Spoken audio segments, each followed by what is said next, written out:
Hey everybody, welcome. Welcome back, y'all. We are back. Hey. How was y'all's week? How was your weekend? We know it's Wednesday, y'all, but we normally come back in on Monday. But we were, just still kind of getting back into it, feeling our way back, jet lag. You know how that goes when you travel, people. Welcome. We are BCHG, Black Coffee, Honey, and Grits. And ladies, we are the black coffee. Our lips drip with honey, and sometimes we got a little bit of grit. We've got sass, class, and all that ass, y'all. And we want to tell you how our week went. There's going to be a little sassiness going on, a little classiness all the time, and other little things in between. So let's catch up. Y'all, how's it going? Say who you are, where you from, all that good stuff. Okay, I'll jump on this one. I'm Coach Carmel. I am out of the New York City area. I'm working with folks who have come to realize that they have a food and sugar addiction, but I'm here to encourage everybody to add more plants to your plate. I'm going to throw it over to you, Maisha. Hello, everyone. My name is Maisha. I'm also known online as Debbie Maisha, and I'm a sensuality coach. But we can just get into it. I don't do the long spiel right now. Okay, y'all know who I am. I'm Dr. Jamesia, the nurse practitioner extraordinaire. I'm also your intermittent fasting and mindset coach, YouTube influencer, speaker, author, all the things. And I am a member of Black Coffee, Honey, and Grits. So we're going to jump right in. We had some excellent time off, much needed time off. Carmel, you're still sounding a little bit under the weather there, but I know it's because you had so much fun where you were. So let's get into it. Let's start with you, Maisha. How was your week? What you up to? My week so far has been good. It's been recovering from a retreat that I taught at in Arizona, the Sensually Empowered Women retreat, started by Tressa Simmons. This was the third year doing it. This is my third year being a part of it. And it's a great opportunity for women to come. It's a spiritual retreat, it's a healing retreat. It's a way for women to get back in touch with their bodies, with their voices, to own their power. It was just amazing. Boudoir shots are included for the women who come to the retreat. We've got goodie bags, gift bags. I always come back with gifts that Tressa and her daughter, Tressa's daughters create for us. So I have those. And I loved meeting some of the facilitators. I've known, well, one of them I've spoken at her events before. The other one I'd never met, but we do similar work. She does yoni steaming and womb health work. So we really got a chance to speak with the women. It was powerful. There were tears shed. There were epiphanies. There was nude sunbathing. There was sex magic rituals outside. There was a shaman who came and did clearings and cleansings for us. It was just amazing. So that's what I was doing from traveling Wednesday through Sunday. And then it always takes me a minute whenever I travel from west to east. It takes me at least 2 days to recover from travel whenever I go to Arizona. And this one was no exception. I had been up Sunday since 8 a.m. Eastern, because I woke up at 5 a.m. over there. I'm still on Eastern time. Yeah. So I woke up, let's say 8 a.m. Eastern, was up all day. My plane didn't board or take off until 3:30 a.m. Monday. And then I got back home 11:30 a.m. on Monday. So I was conked Monday and Tuesday, and I'm just now feeling normal today. So, but it was an amazing event. Everyone should come to the Sensually Empowered Women retreat. You mentioned something. You said yoni steam. What exactly is the benefit of something like that? And what is a yoni steam for the ladies out here who don't know? Because we got a lot of ladies out here listening to us who don't even touch their breasts now or know what their vaginas look like. So what's a yoni? That's right. And I have to remember that. And when I go to places and spaces like that, I am reminded that there are a lot of women who aren't in touch with their bodies or emotions at all. So yoni is the Sanskrit word for your vulva, your vagina. It means sacred garden, and it's a term that we use in the sacred sexuality community. And what a yoni steam does, it's So you would sit on a pot. Generally, they are made out of wood. Please don't use plastic. That defeats the whole entire purpose. So the pot is made out of wood, and this is ancient. This is something our ancestors did. It's not new, but it's coming back to us. The Mhm. pot is wood. You heat up the water. You place the water inside of the what we call the pot. It's a wooden chair, and you put the herbs inside of the water, and the steam comes up. And you're sitting there with no underwear on, a blanket wrapped around you, kind of like if you would if you wanted to if your nose was stuffy and you were, leaning over a pot with a towel over your head. Same exact concept, except for just as herbs are healing if you drink them in a tea, herbs are healing when they're absorbed through the skin. So yoni steams can help shrink fibroids, work with PCOS, assist with menstrual cramps, and just a general spiritual cleanse, if you will, of the vaginal canal and the vulva. So there's a lot to womb health and womb healing, and how when that's in order, the rest of us is actually in order. So that's what one of the facilitators does. She trains people to be womb health, womb wellness practitioners. Okay. That is amazing. So, just so that you can get kind of a correlation for the people out there who are listening, the mucosa in the vaginal area is very much like the mucosa in the upper respiratory area. And so when you are steaming in that area or getting any type of absorption in that area, it's very quick. It's very quick and it's very efficient. So just so you know. All the more reason to make sure that you are seeing a womb wellness practitioner, because the wrong herbs and the wrong combination and with the wrong woman will not give you the results that you want. You don't just take any herbs and stick them in the water. Right. Absolutely. Is there a set of herbs that's more kind of like the basics, or is every woman an individual where there is no such thing as a basic? There is a basic, and every woman is individual. So yeah, there is like a basic cleanse that women can use, right? But again, keeping in mind health issues and where you are in your cycle, whether or not you have high blood pressure or not, because when you steam, it will increase the blood flow to the area. But one herb that I recommend to a lot of women, I'm not a womb health practitioner, womb wellness practitioner, but red raspberry leaf is always amazing for women to drink. If it's like a tonic for the uterus, really helps the uterus to be strong. So that's one that I recommend, but there are others that, women should stay away from. But yeah, there's a general basic like pack, if you will, that a woman can get. Please don't buy it on Amazon, but there's a general basic pack of herbs that women can get that will help to just relax the area. And it's also a time to just be with yourself.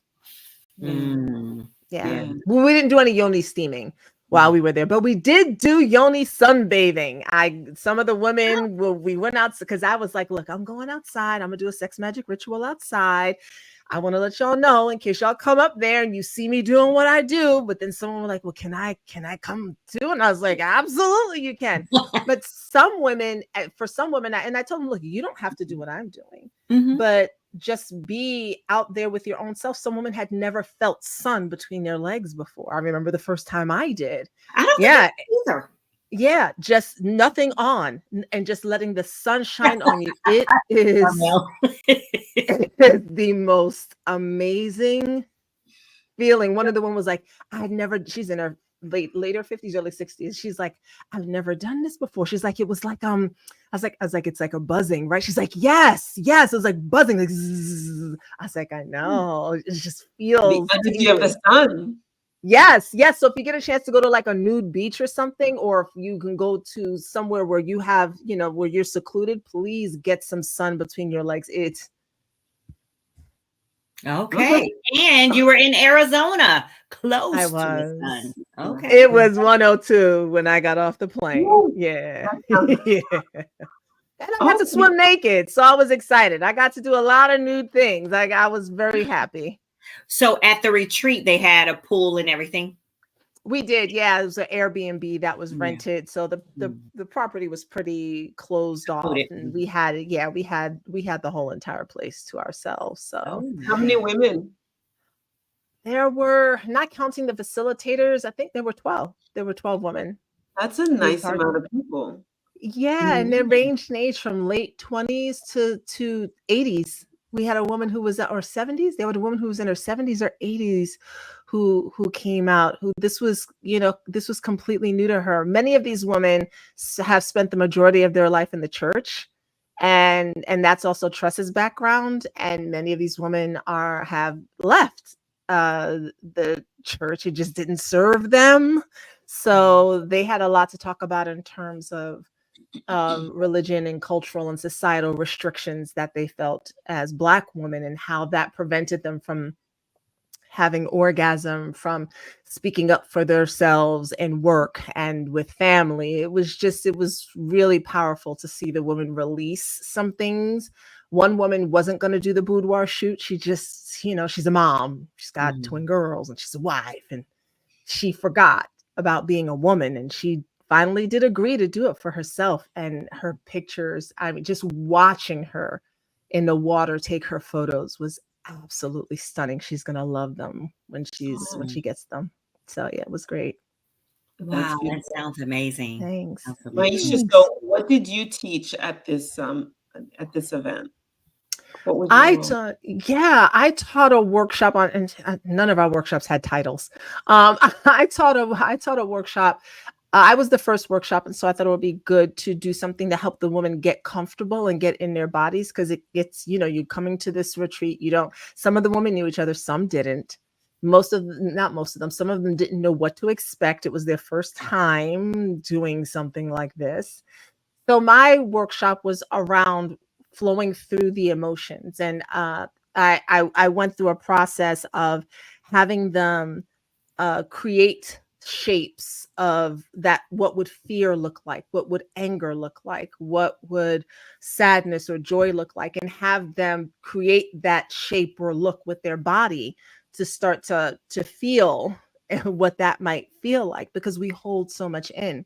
And then we went through the same exercise, and I chose songs where they danced, and it was, how would your body want to express this emotion? How would it want anger to come out? How would it want fear to come out? How would it want sensuality to come out?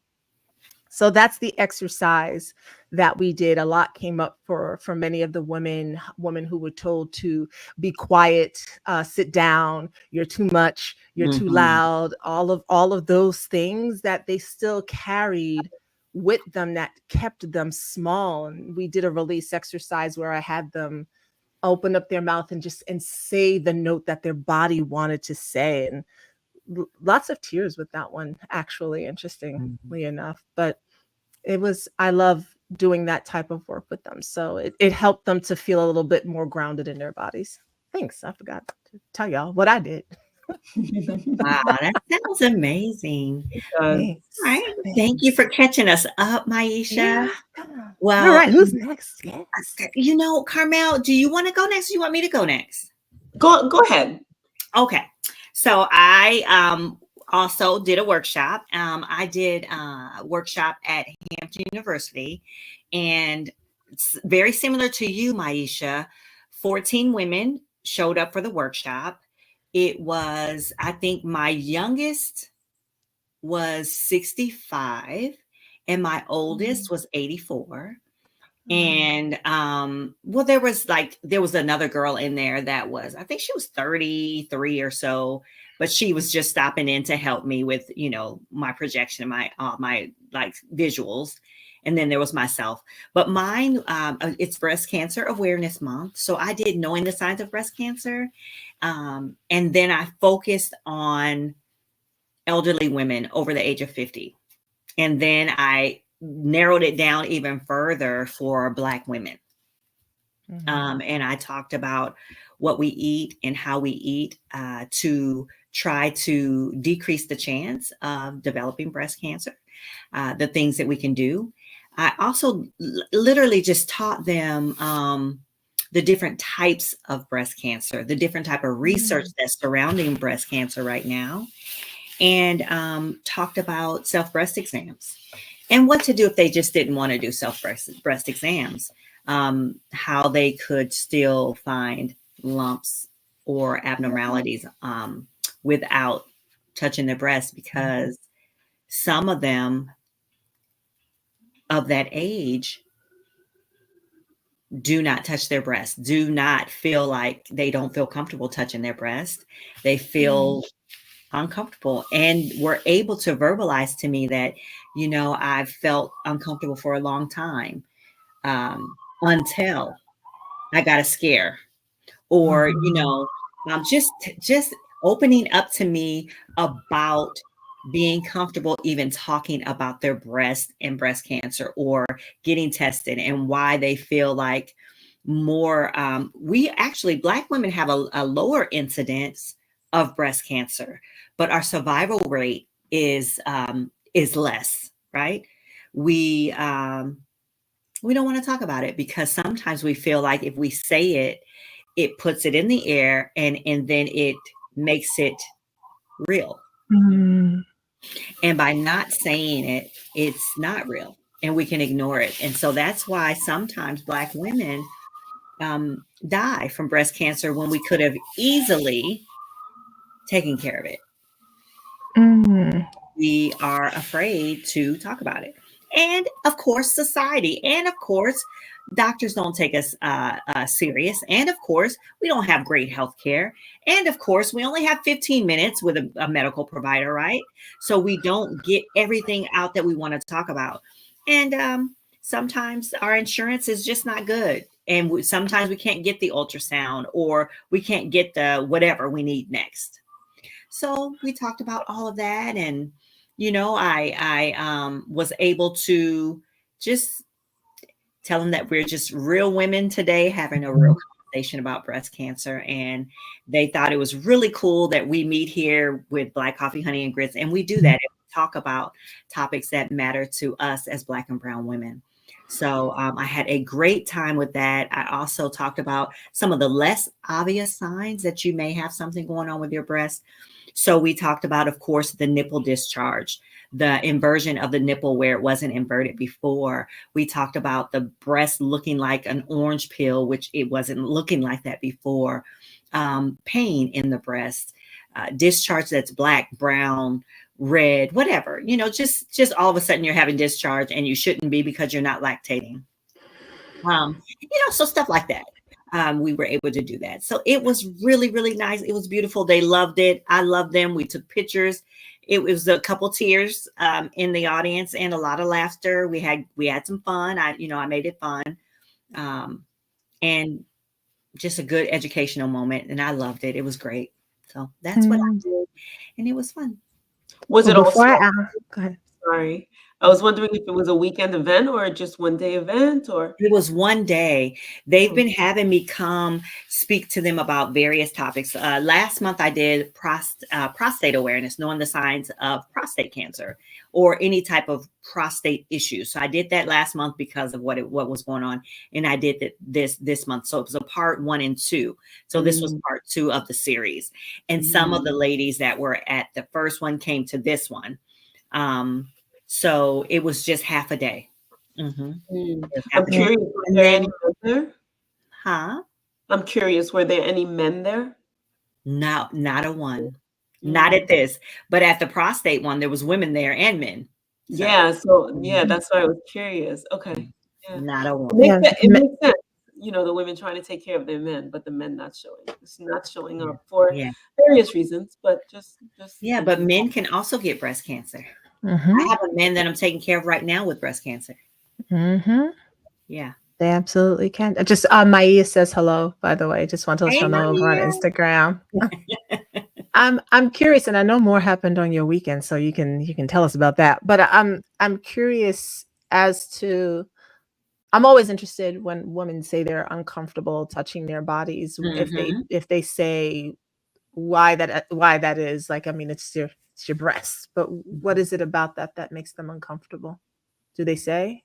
You know, I when she actually came out and said in front of the group, because I mentioned, I said, hey, I know you're all doing self breast exams every month. I know you are, but there are a group of women who don't want to touch their breasts, nor do they want to see their vaginas, nor do they want to have any intimate connection with their bodies. And sometimes that can be detrimental to our health because we're not touching our breast. We're not doing self breast exams because for whatever reason, we are taught that our body is not our own, whether that's directly or indirectly. And we just are not connected in that way to our bodies. So we don't touch ourselves.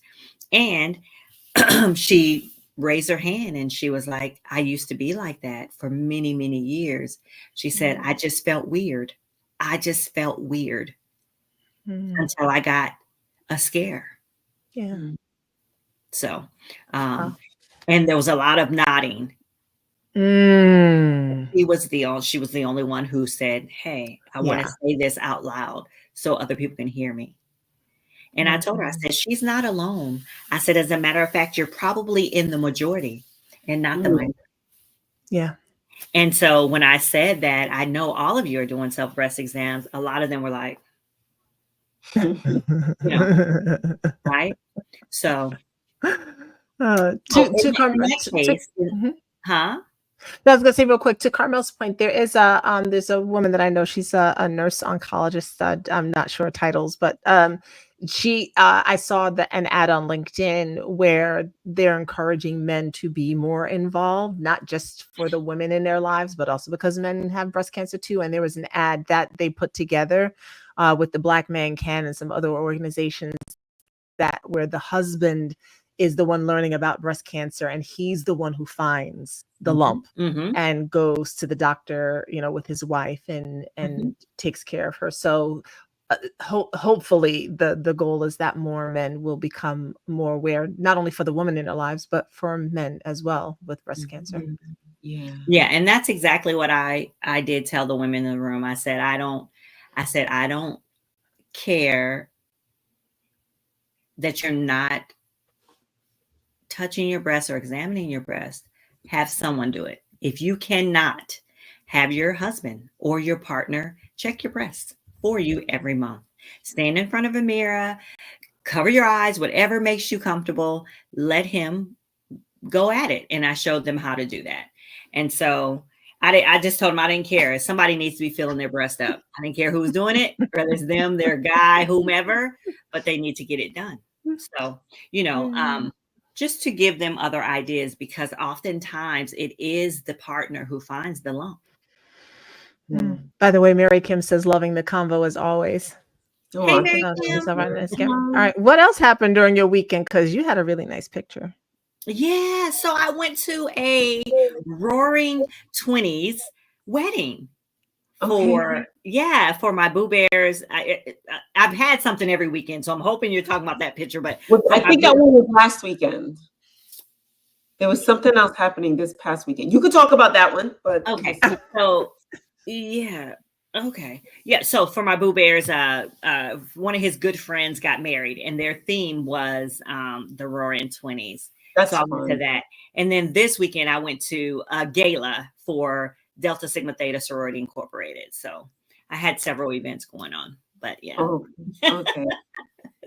Oh, so much fun. Yes, I've been having a very full life, ladies. Very full. I see. Yeah. As you should, and you deserve it. Yes, yes. We all deserve the excursions. Yes. So this past weekend, I went to the Haitian Ladies weekend. Yes. And so now this weekend, it's only been going on for a few years. However, Haitian Ladies Network had started maybe some 19 years ago with half a dozen women who just did breakfast. Sound familiar?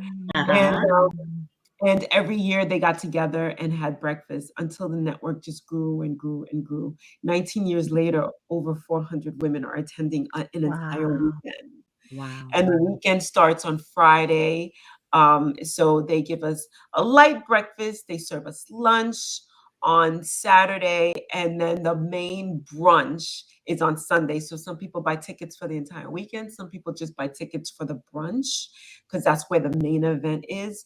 And what's beautiful about this weekend is, yeah, not only are we all Haitian and spread out, from the diaspora. So last year, the yoga teacher was from Germany, right? A Haitian woman from Germany. Like there's Haitian women in UK, Canada. The MC of the whole event was a Canadian Haitian woman, and they come straight from Haiti as well. Of course, they're from New York. We had a large gathering of New Yorkers this year.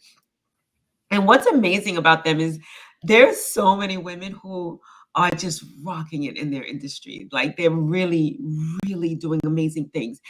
And the whole weekend gives back so much to Haiti, where the MC on the stage, the guest speakers, the main speakers, the keynote speakers, they're all invested in some way, shape, or form in Haiti. Right now, there's a big garbage problem, and they're trying to come up with concepts and ideas of how they could get the community involved, to get the whole government involved, and to get help, and also trying to compost and upcycle and recycle and things of that nature. So that's the beauty of it. Everything is about giving back. It's not just about a bunch of women say, oh yeah, we're from Haiti too. And it was just amazing. And one of the guest speakers was the Haitian Italian designer that designed the Haitian uniform for the Paris Olympics to represent the Haitians that were participating in the Paris Olympics. And she was there, and she kept it real. She was like, I never wanted to embrace my Haitian heritage. And she wanted to get away from her mother, who was a Haitian. Her mother was Haitian. She wanted to get away from her mother as soon as possible. So 18 years old in a day, she was out. And she's been living in Italy, where she learned how to express both sides of her heritage through her designs. So she's a fashion designer. She really blew up. They called her. They said, "We want you to do the uniform, the Haitian uniform for the Paris Olympics." But even before that, as she was embracing her art and her technique as a designer, she was able to mesh the two creative sides. Oh I no. We lost Carmel. mean, I'm sitting here like enthralled in the Me story. too. Like, Oh no. Hopefully she'll get back in, you guys. she'll come back. Yeah, She'll I'm sure come she back had an shortly. amazing weekend. I wanted to find out, where was this located, and what okay, there she is. This was in Washington D.C., and it's always been in D.C., which is fun. So we stayed a block away from the White House. In fact, when we were checking into the hotel, we were like, "Do we have nice views?" And she was like, "In this hotel, you're not going to get any views because we're way too close to the White House." That was really, really interesting to hear. You don't think about things like that, but it made sense. It's a wonderful feeling to hear women have deep conversations about intimacy, illness, events, and whatever else that makes them take the next steps in their lives. Yes, thank you, Thank Raider you. Still fan. She was amazing. And I appreciated the fact that she was on stage. She was like, I didn't want to embrace my Haitian heritage, but it called to her. Also, hey sis, who the actress that was on stage, what's her name? Gabrielle Bouvet. I saw your video. Yeah, She was in the Jamie Foxx show. yes, Garcelle. I knew Garcelle, that thank you. Gabrielle, Garcelle. Well, you remembered more than me. Garcelle. She was amazing. She just had a message for us, and it was pretty fantastic. But there was a Haitian market there. They had brunch. They had Haitian heritage dancing with the drums. We had, again, a yoga session, and it was amazing. The food wasn't Haitian. We had a few Haitian little treats here and there as far as the food was concerned, but not majorly traditional. I got to tell you, back to the designer and even Garcelle, afterwards they kept the market open when everybody else had left because they had their, their security guards and everything. And they went around taking pictures of the jewelry, of the bags Oh. for social media. And what that does to somebody who has a booth there is incredible. Mhm. The fashion designer, can't remember her name. I would love. Nah, I should have refreshed my memory. She went around. She says, "I want this piece, this piece, this piece, this piece for tomorrow's photo shoot. Bye." Things Mm. like that. That's amazing. So Mhm. Yeah. it was definitely a weekend of upliftment, of community, of support, of us sharing a heritage. And there are Haitians there that look as African as they come, and Haitians there that look as white as they come, Oh, and wow. everybody in between. Yeah, but everybody, we just had that base, that language. We even had the Haitians there that don't speak the language, and we had they had translator kits, and it was just, they thought of everything. This is such a classy event, and it was nice to see that our sisters came together to put such an amazing event together. And they called out their husbands and their sons, the people who were working the doors, because we did have the Haitian men. Everybody there was Haitian, right? And even the husbands were there. Everybody was there. It was just, and the babies, and there were generations of women coming, mom, dad, Mm. and mom, baby, and grandma. And it was just beautiful to be a part. This is only the second time I went, but I'm going for life. It was just amazing. Carmel. Catalina says it was a remarkable event. Oh, Yes. okay. Carmel, there was there any mention of what's going on in Ohio? Very, very little, because Okay. we did not, because we know that's so not true and not Okay. us. We didn't really give it much attention. Energy. Okay. Right. There was a short film that somebody had produced, and those were the first words that were uttered, from what that man said. And Mhm. then it was a beautiful short film of a woman and her daughter hearing it and being really sad that this is what people think of them. And her mother said, "Come on, we're going on a trip." And they show how long it took them. They're in Haiti. The setting is in Haiti. It showed how long it took for them to get to their location. And the final location was where the Haitians fought and got their independence in 1804, making us the first Black country to be independent and free. And it was just liberating for the young girl and her mother to be there after hearing those untruths that were being spoken of us. So, but no, we didn't really talk about it. If somebody mentioned it, we're like, why are you giving that story energy? Like, why? Right. Like, that's Right. not what Mhm. this is about. Mhm. Yeah, because that's the real problem people have is that, they kicked the greatest army's ass at the time and they had to go back home with their tail between their legs. And you certainly couldn't say that you just got beat. You had to make up some stories about folks to explain why, without the same technology, they were able to beat them and Yes, send but it them was the unity. back. Mhm. Yeah. Oh, Yes. that sounds beautiful. As you were And talking, no, go ahead. and I was gonna say, I was just gonna add, and that's why Haiti's so poor, because they've been paying for it since. But That's right. anyway, go ahead. That's right. No, as you were talking, it just dawned on me. Like I was like, oh shoot.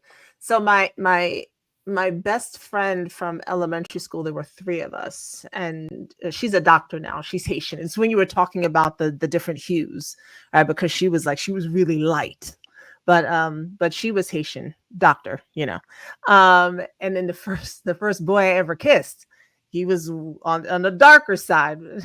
I was 9, he was 13, but he was Haitian. And he was my neighbor from downstairs, and then one of my former lovers who I'm still in touch with, but he's like yay high to my shoulder, is also he's also Asian. It's like I think outside of Panamanians, I've probably been around Haitians the most when I think about Wow. Panamanians and Jamaicans, and Haitians are Mhm. the people I've been around the most from the Caribbean. Oh, So wow, wow. Yeah, so it yeah. was, yeah, that's always beautiful to see. And I know a lot of Black culture is made up of all hues, right? Mhm. That's just the nature of where we come from. Yes. But there was something so beautiful about seeing all of us sisters in the same room, and we look so different, and yet we have this common thing that ties us together. You know, that we spoke not too long ago about the terms like African American, Black American, Mhm. and Mm. how I feel like I'm so much at home with these women than a room full of Black American people where I never felt like I belong, and here I do. Like, Mhm. and I don't know if you've ever been around Haitian families. Haitian moms are very abrasive, very abrasive. Example, like my mother, I would be like, "You smell that?" And my mother would be like, "Your lips are too close to your nose, and that's what you smell, right?" Like, and and it would just shoot out. And for anybody else, it would sound very harsh, and we'd be like, but they're very abrasive. And and hearing some of the comments over the weekend, it was just kind of like, yeah, they're Haitian. We got some tough skin. We got some tough skin. There's no gentle parenting around here. Like Yeah. Yeah. you heard it all coming up, and we did too. Like, it was interesting. So yeah, Oh, it was a that taste sounds of like such a good weekend. And you came yeah, back, you're good, you're rested, ready to go. yeah, and made really beautiful contacts because everybody was just so about supporting each other. So I'm anxious to get in there and just like make more connections with some of the people that I met over the weekend. So yeah, my sister did great out there with the book. Talking about the book, people were so like, what? Okay, I need a copy. You know, so Mhm. it was just amazing. Wow, mom, he's like, so you know what we're I talking about? yeah, that was said in my family as well. Not quite with the Okay. same harshness, but it was Nice. definitely the same phrasing in a different way. Where they get these things from, I don't even know. I know. Funny. Like who started these Oh. things? Oh my gosh, ladies, everybody had such a good full weekend. I want to say I know it's they have breast cancer month in the same. I don't there's too much to keep track of with all these months, but also Mhm. to let folks know that October is also domestic violence awareness month. And I don't wear that particular hat as a survivor or anything very often, but just to let everyone know that this month is that month where we try to bring awareness to domestic violence that's happening. It's not just something that happens to women, it can happen to anyone. There are many, many men. I've known Mhm. them who Mhm. have been in very abusive relationships. So just tacking that on to breast Cancer Awareness Month. Why they put them in the same month, I don't know, but they are. So be aware of that, and we'll try to add some links for breast cancer and domestic violence awareness in our description on YouTube for people who are looking for information. Yeah. Okay. Well, you guys, I think we have had a lively discussion. We are back, y'all, and we will be back here on Friday. Yes, we'll be back Friday. here on Friday, and we'll be back to our regular topics, whatever that may be when we come back on Friday. Yep. So, Really other good. than that, thank you all for joining us tonight, and we will see you on Friday. Take care, guys. 11:30-ish. 11:30-ish. 11:30-ish, closer to 12 probably, because Janucia probably has some other meeting she done scheduled. But anyway, Bye, we'll see y'all. y'all. Bye, guys. Bye.